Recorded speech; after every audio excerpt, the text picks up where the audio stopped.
So Gary, Saturday's match has unfortunately been postponed against Burton. I guess to start with, what are your reactions to that? Disappointment, obviously. We did everything as a club to try and get it on, but I just think the area of the ground that has been damaged by the fire was such an important area for the safety on a match day that it was going to be too difficult to get everything up and running in that short space of time. So yeah, we had to, or the EFL had to kind of call the game off because of that. And we've seen an incredible response to the appeal from the fundraiser as well, with the wider community getting involved, donating money, but also offering out to help, and then some of our suppliers offering to do things for free as well. So it just shows the power of football and how special this club is.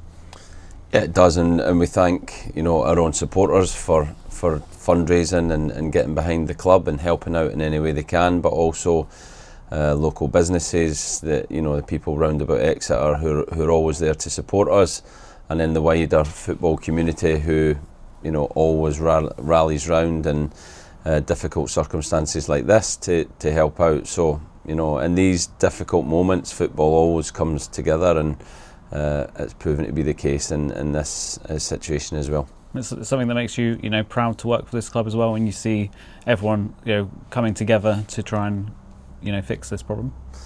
And everyone trying to kind of help in terms of to get the game on, and there was a real urgency from everyone at the football club to do their best to fix things as quickly as they can, to obviously get the finances that are needed to help put everything right in terms of the damage that has taken place at the stadium. So it's been a huge effort so far. We obviously didn't manage to get this game on, but it's going to be another huge effort to still get the Wycombe game on. So we still need everyone to keep working and to keep giving and to help us get through this time. And with training, how has that affected your plans? Obviously, we've got 2 games to prepare for next week, that trip for the under-21s to Brentford, and then a long trip to Bradford on the weekend. Yeah, it's probably helped a little bit from a football point of view in terms of what's coming up with the Christmas period. It's always a really busy schedule within the football calendar. So to have the ability to ease off a little bit this week in terms of preparations, probably more mentally than physically. Physically, we've still worked extremely hard, but mentally, without having the game, we could ease off the players a little bit. And that will be, I think, really beneficial once we come into the Christmas period and the difficult games that we've got over that period, where it's every 2 or 3 days you're playing. We can, ease off now that allows us to build back up for that period. So the players have trained hard physically, but there's not been that pressure and detail of a game that's coming on the Saturday. So that's been a big thing for me, that we've freshened the players up mentally, and next week we're right back at it with Bradford, and then obviously the cup game Luton after that, and then the FA Cup after that, and then midweek games after that. So we're straight back into it, and this little period is going to be really beneficial for us. What was the players' reaction like when you broke the news, obviously, that the game was going to be off? Because I guess it's a game that they were looking forward to, because we've been pretty strong at home so far this season.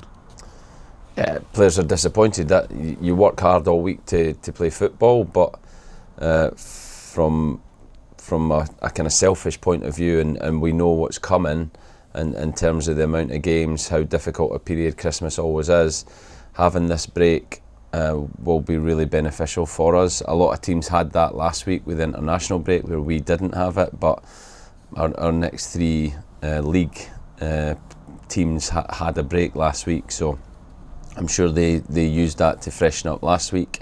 We've at late notice been able to kind of try and freshen the players up this week and be stronger for the Christmas period because of that. Obviously, fans will miss their usual trip to the park on Saturday, but we are opening up the centre spot to show the live football and have some good things on, and people can go visit the shop and stuff. So, it's key. It'd be good for them to carry about their routine and head back to St James Park in a different way.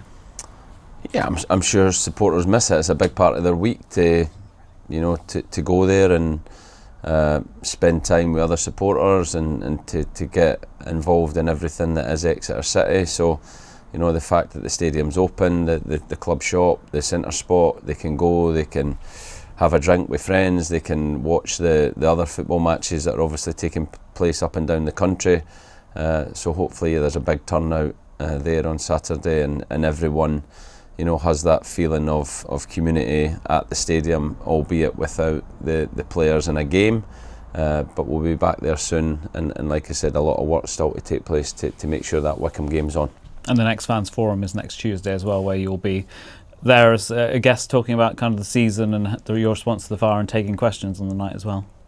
Yeah, and those nights, I always look forward to those nights. I really enjoy them. The chance to see supporters in a different environment, a more relaxed, casual environment where, you know, it's not a match day, and I'm probably a bit more animated than I will be next week. But I think it's good for them also to see me in that, like I say, in that different space, and ask any question that they want. I think it's a brilliant opportunity to, you know, whatever frustrations they have. I think we always do these events in a really open and honest way where supporters can come and, you know, whatever question they want to ask. I'm sure there's something that annoys them about how we set up or what we do on a match day in terms of the team, and for them to get that opportunity to ask that question, they will get an honest answer. They might not always like it, but it's still a really good opportunity for supporters to come and you know, create that communication, that two-way communication within the club, and hopefully it's a big turnout again. And then there is a chance for City fans to get an Exeter City fix this weekend if they head down to Coach Road on Sunday. Abbey Britton's Exeter City Women take on Chatham Town in the second round of the Adobe Women's FA Cup, so they got a great chance of getting through to the third round. Yeah, again, you know, that feeling of community and being with friends, with other Exeter City supporters, if they can get as many supporters down there, and get a really good feeling around that game and help the women get through to the next round, then that would be brilliant as well. So whilst we're not, the men's team isn't playing, there's so many other parts of Exeter City that are still going this weekend, and people can get their fix in those different ways. And like with the men's FA Cup, you know, there's financial rewards as well, so the more support they can get there and try to get to that third round, then, you know, the boost they can get in terms of finances as well. Yeah, really important. It's a really important time of year for that. I always feel like, you know, the Christmas period, there's big games, whether it's the Women's FA Cup, whether it's us in the FA Cup, the Virtue Trophy, you know, so many league games over the Christmas period. It's a really important part of the year that we want to go into the turn of the year still in both cup competitions, looking at the league in a really positive way, because we know it's going to be tight the whole season, so we want to make sure we're at the upper end of that tightly packed bunch of teams. So yeah, lots to look forward to, lots to kind of get our teeth into over the coming weeks and months. But this week has been quite good that we had that moment because of the fire and everything that's happened. We could kind of breathe for a little bit and give us that space to attack these next few weeks.